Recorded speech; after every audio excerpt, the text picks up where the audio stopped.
Hello everyone, मैं doctor Swati Sharma English सूत्रा में आप सभी का स्वागत करती हूँ। कैसे हैं आप सभी?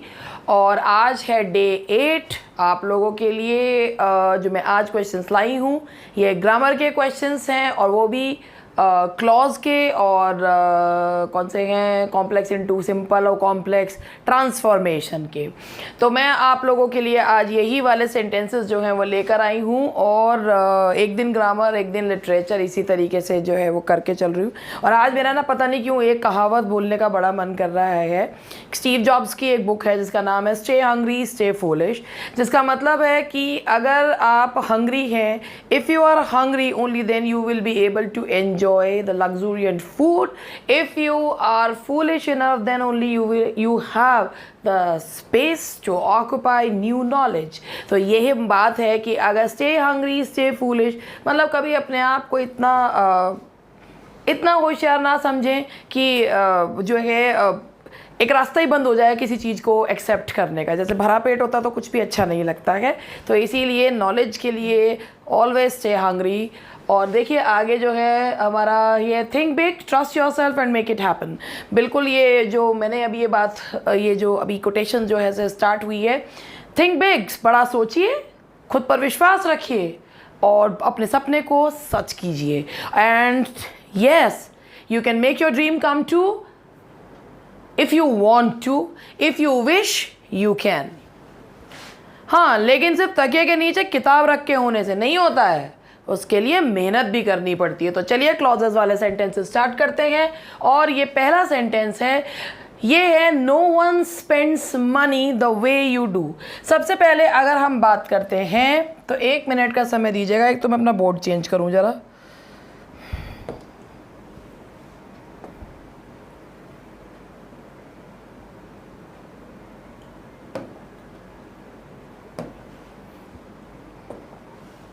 देखिए,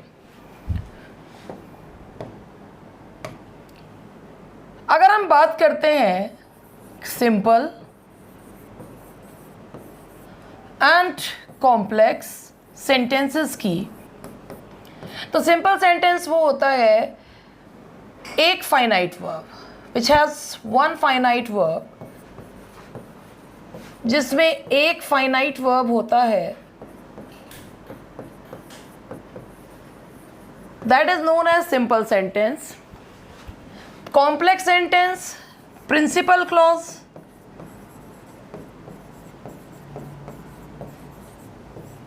and subordinate clause.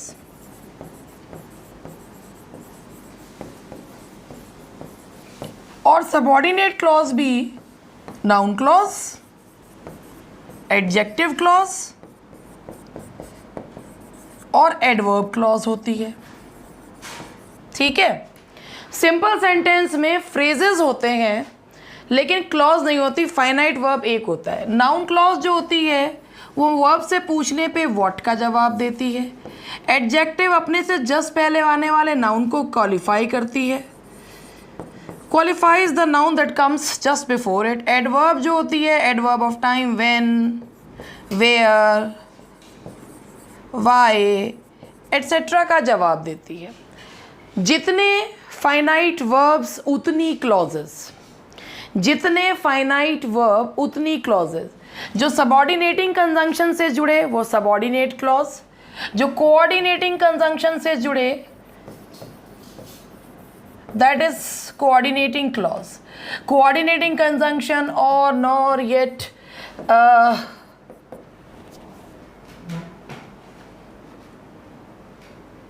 Fan boys होता है जो फॉर एंड एटसेट्रा, ये जो कोऑर्डिनेटिंग कंजंक्शन से जुड़े दैट इज कोऑर्डिनेटिंग क्लॉज। अब बाकी का ये जो सारा पार्ट है मैं आपको समझाती हूँ इससे। देखिए, द अंडरलाइंड पार्ट इज, अब चलिए बात करते हैं।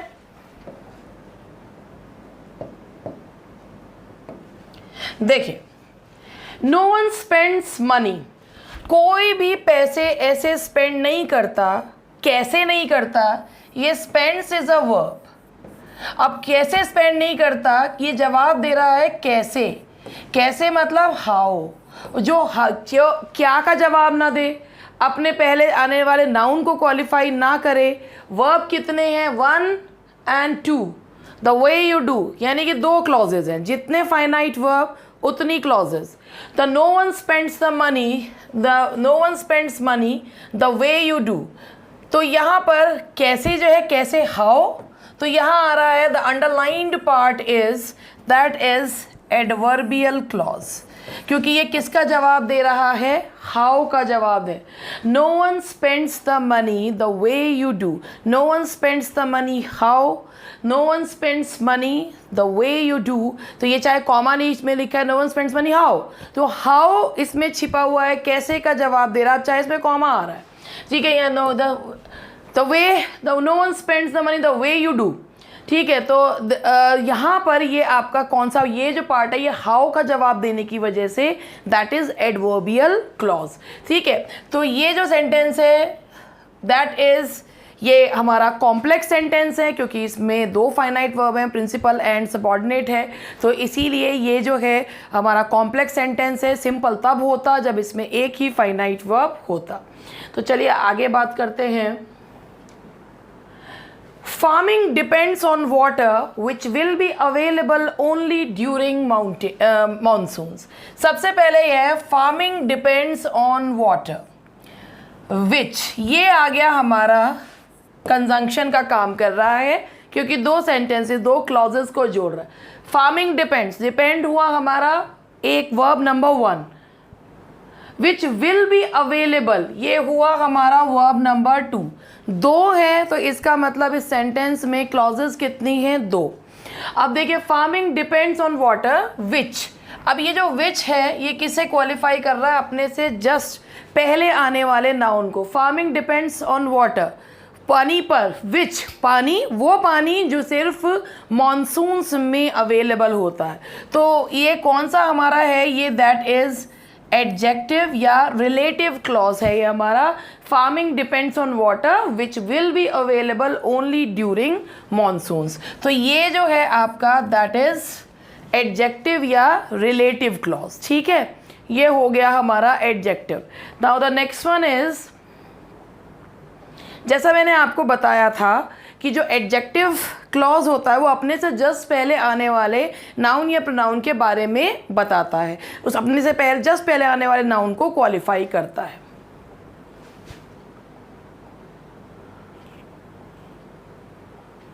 Now the next question is, I found at last the book. अगर ये होता I found at last the book which I had lost, ये होप भी ना होता तो हम बात कर रहे होते बुक की, बुक के बाद आता विच क्वालिफाई कर रहा होता बुक को, तो ये एडजेक्टिव हो जाता। लेकिन ऐसा है नहीं। I found at last the book कब, when I had lost all hope. अब ये जो लॉस्ट व्हेन है ये that is your conjunction. I found at last, I found at last the book कब, ये जवाब दे रहा है व्हेन का। जो व्हेन का जवाब दे, जो क्लॉज व्हेन का जवाब दे यानी कि कब, मतलब वर्ब से पूछने पे कब का जवाब आए, तो वो कौन सी क्लॉज होती है, दैट इज एडवर्ब क्लॉज। तो I found at last the book when I had lost all hope. हाँ, अगर ये होता I found at last the book which I had lost, तब ये होता एडजेक्टिव। लेकिन यहाँ हम बुक की बात नहीं कर रहे हैं, आई फाउंड कब, when I had lost all hope, तो that is adverb clause. Now the next question is, the boy stood on the table to catch the attention of the audience. The boy stood, अब ये underlined जो phrase है, what is the meaning of phrase, a group of word which has some meaning, not complete meaning, but it doesn't have a finite verb. Finite verb का मतलब होता है जो verb tense और subject के according change होता है, that is known as finite verb. Is, are, am, was, were, ये अपने हिसाब से चेंज होते हैं टेंस के हिसाब से और सब्जेक्ट। जो नॉन फाइनाइट्स होते हैं, चाहे सब्जेक्ट कुछ भी हो चाहे टेंस कुछ भी हो, that remains the same, infinitive, gerunds and participles. तो अब आप ये देखिए, the boy stood on the table, the boy stood where, लड़का कहाँ खड़ा है, ऑन द टेबल। चूंकि इसमें कोई वर्ब नहीं है तो ये जो है हमारा पहली बात ये फ्रेज है। इसमें आप खुद ही देखिए एक ही फाइनाइट वर्ब है, the boy stood on the table to catch the attention of the audience. Boy stood एक फाइनाइट वर्ब है, टू कैच जो है that is infinitive, non finite verb है, ये हमारा सिंपल सेंटेंस है। लेकिन इसने पूछा द बॉय स्टूड वेयर, लड़का कहाँ खड़ा है, तो ऑन द टेबल। तो ये जो फ्रेज है वेयर का जवाब दे रहा है, तो दैट इज एडवर्बियल फ्रेज। ये है हमारा एडवर्बियल फ्रेज। फ्रेज की स्पेलिंग जरा गड़बड़ कर दी है, PHRASE। Now the next question is do they know where the road leads. इसमें ना केवल ये करना है, अंडरलाइन जो चीज है ना वो ये है,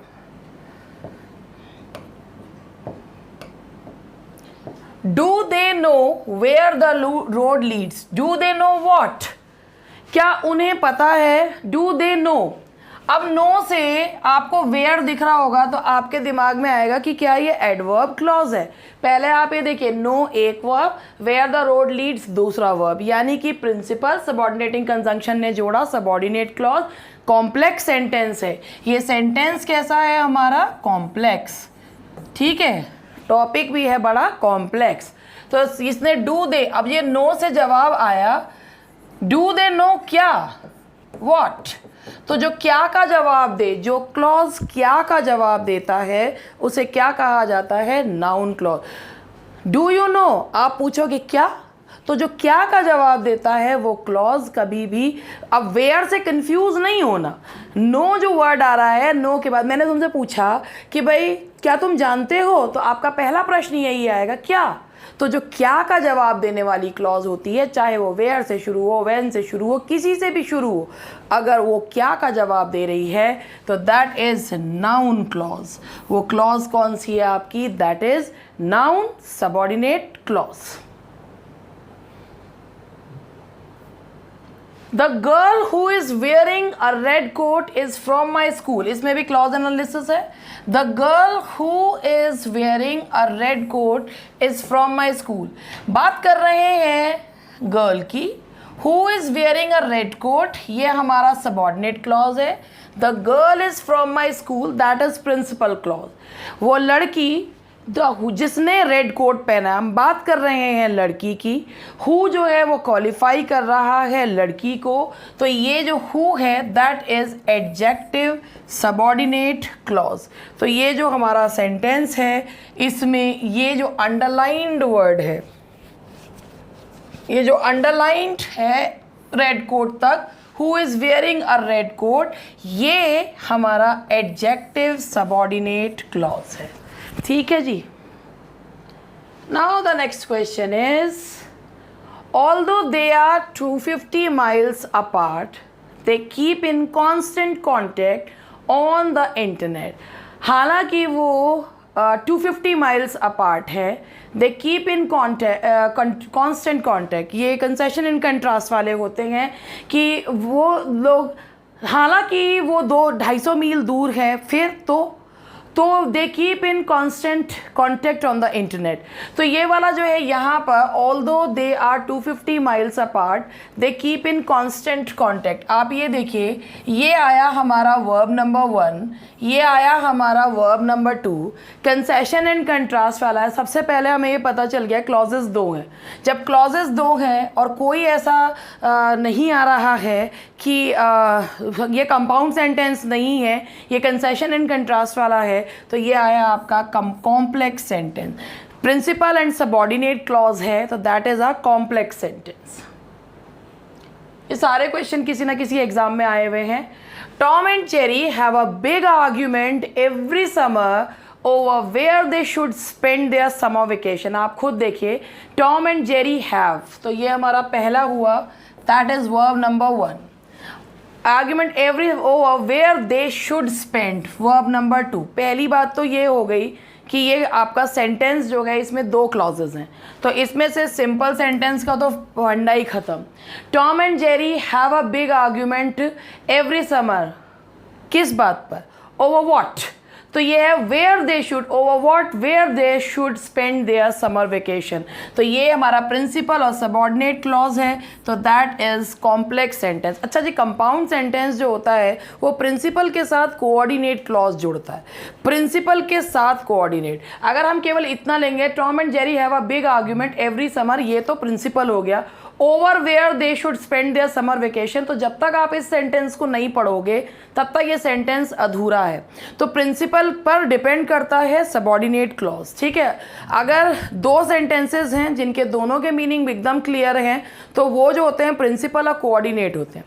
लेकिन अगर एक ये वाला सेंटेंस इस वाले सेंटेंस पर निर्भर कर रहा है तो वो सबऑर्डिनेट होगा, ये प्रिंसिपल होगा। और प्रिंसिपल और सबऑर्डिनेट किस में पाए जाते हैं? कॉम्प्लेक्स सेंटेंस में पाए जाते हैं।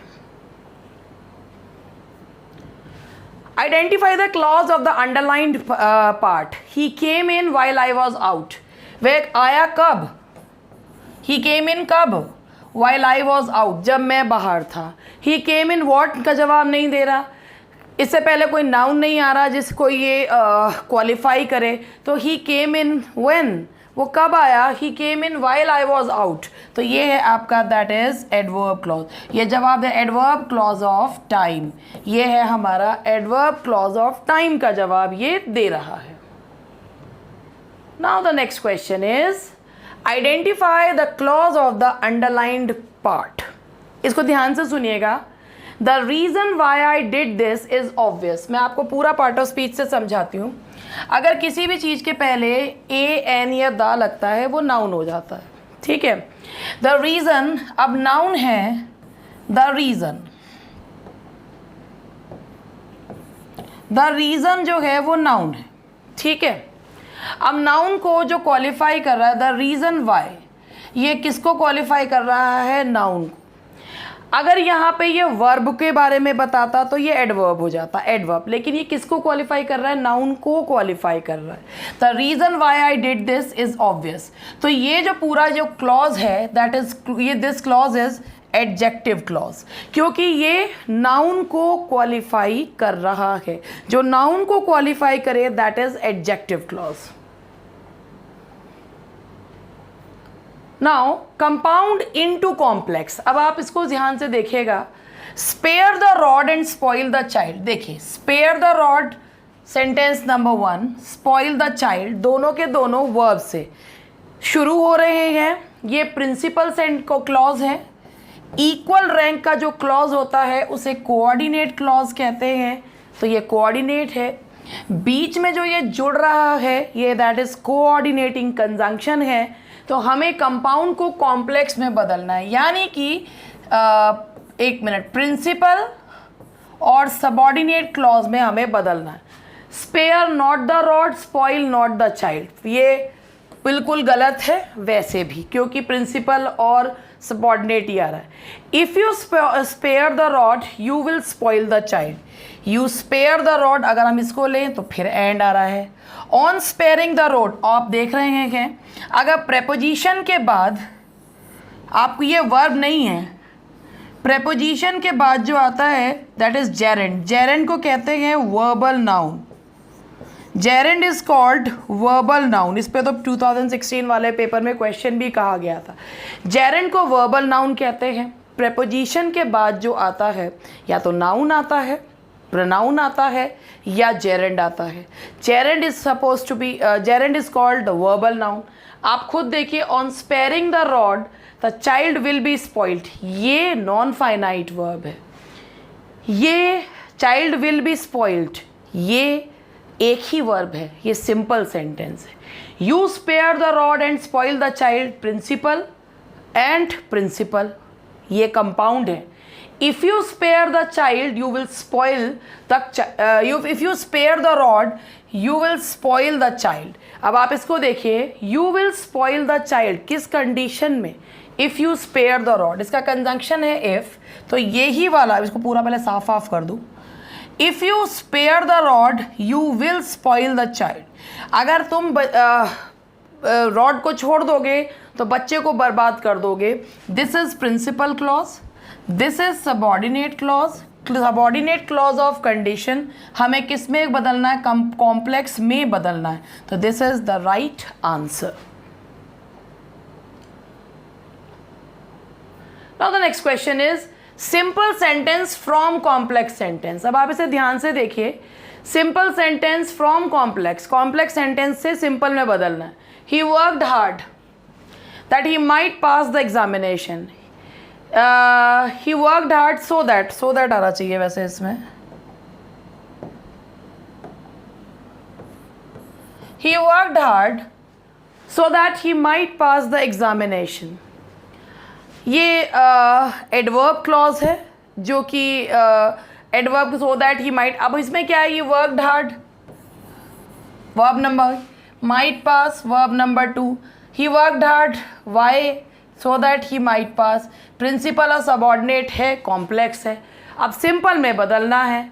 अब अगर हमें सिंपल में बदलना है तो आप खुद देखिए, he worked as hard as he could so that he might pass the examination, he worked hard because he wanted to pass the examination, he worked hard. अब एक खुद देखिए, he worked as hard as, भाई यहाँ work आ रहा है, हमें complex से सिंपल में बदलना है, so that as hard as he could so that he might, मतलब इसमें तो वर्ब की इंतहा कर रखी है, तो ये तो गलत ही हो गया। He worked hard because he, फिर दो वर्ब आ गए, फिर गलत हो गया। He worked hard to pass the examination. अब यहाँ पे देखिए केवल एक यही है जिसमें वर्ब एक,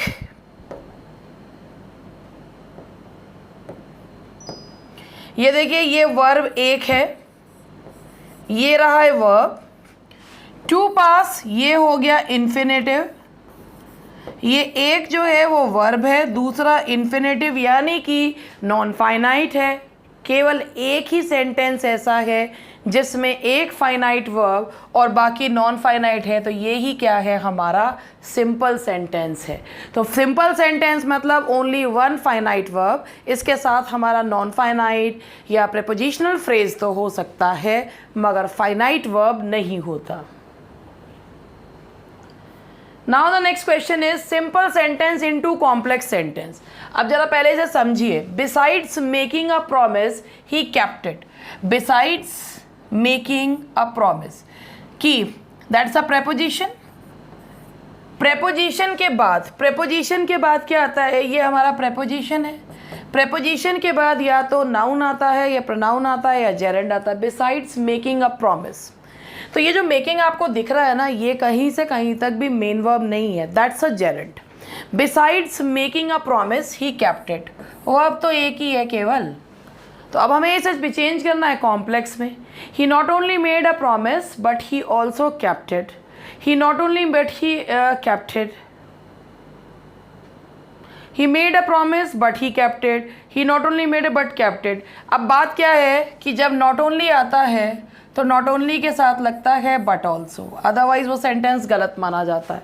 तो he not only made a promise but he also kept it, तो ये वाला हमारा कॉम्प्लेक्स सेंटेंस है। ये देखिए, he not only made a promise but he also kept it, तो ये बन गया हमारा, इस सेंटेंस को हमने उसमें बना दिया।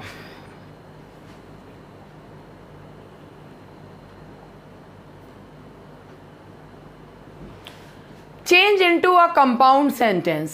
Being ill, he didn't appear for the examination. बीमार होने के कारण वो एग्ज़ाम देने नहीं गया। Being ill, ये देखिए ये प्रेजेंट पार्टिसिपल है, बीमार होने के कारण he didn't appear for the examination, बीमार होने के कारण he didn't appear for the examination। अब आप इसमें देखिए कि भाई being जो है that is non finite verb, didn't appear finite verb, he being ill not appear for the examination, ये नहीं हो सकता। it was for the examination that he appeared ill, ये तो सेंटेंस का सेंस ही गलत है। he was ill and did not appear for the examination, मैंने आपको बताया था कि कंपाउंड सेंटेंस की पहचान होती है कोऑर्डिनेटिंग कंजंक्शंस। तो he was ill and did not appear, ये दोनों के दोनों सेंटेंसेस जो हैं ये प्रिंसिपल है, ये कोऑर्डिनेट है, सब्जेक्ट चूँकि दोनों का एक ही है तो वो आगे लगा लिया है, तो ये जो है यही होगा आपका complex sentence. Now the next question is complex sentence from compound, speak the truth and you will never forget it. सत्य बोलो और तुम कभी भूलोगे नहीं। तो ये कॉम्प्लेक्स सेंटेंस कंपाउंड में से बनाना, आप देख रहे हैं कोऑर्डिनेटिंग कंजंक्शन आया है, तो ये बनाना है complex sentence. If you speak the truth you will never regret it, if you speak truth you never regret it. ठीक है, अब एक इसमें भी देखिए, ये कहने को तो भाई इसमें ये वाले में भी वर्ब आ रहा है, unless you speak the truth you will never regret it, और ये स्पीक द ट्रूथ और रिग्रेट इट, ये तो हो ही नहीं सकता, है तो कंपाउंड ही हो गया। अब इनमें तो देखने में दिख रहे हैं कि हो सकते हैं, लेकिन बात क्या है कि if you speak the truth you will never regret it, अगर प्रिंसिपल में कंडीशनल क्लॉज में अगर प्रेजेंट इंडेफिनेट लगाते हैं तो मेन जो कंडीशनल क्लॉज में अगर प्रेजेंट इंडेफिनेट आता है तो प्रिंसिपल क्लॉज में फ्यूचर इंडेफिनेट का प्रयोग करते हैं। और इसमें देखिए इफ़ यू स्पीक ट्रूथ, ये इसलिए गलत हो गया है। Unless you speak the truth, जब तक तुम सच नहीं बोलोगे you will never regret it, तो तुम रिग्रेट नहीं करोगे, ये वैसे टेक्निकली गलत है, तो इसीलिए इसका सेंटेंस बनता है if you speak the truth you will never regret it. तो ये है हमारा एडवर्ब क्लॉज, वैसे भी एडवर्ब क्लॉज ऑफ कंडीशन। तो आज का पार्ट मुझे यहीं तक समझाना था।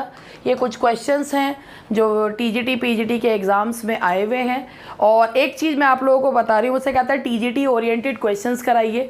जी मैं टीजीटी पीजीटी के जो कॉमन क्वेश्चंस हैं वो भी करवा रही हूँ, और इसके अलावा जो ये क्वेश्चंस हैं ये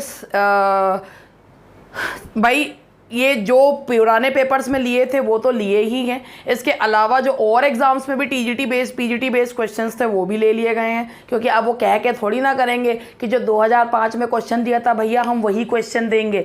तो क्वेश्चन तो कोई से भी पूछे जा सकते हैं, क्लॉजल एनालिसिस और ट्रांसफॉर्मेशन तो एक कॉमन टॉपिक है, तो इसीलिए ये टीजीटी पीजीटी बेस्ड ही क्वेश्चंस हैं, और ये ग्रामर के क्वेश्चंस जो होते हैं ये कॉमन क्वेश्चंस होते हैं सभी एग्ज़ाम्स में। और इसी बात के साथ आज का वीडियो समाप्त करते हैं, मिलते हैं कल।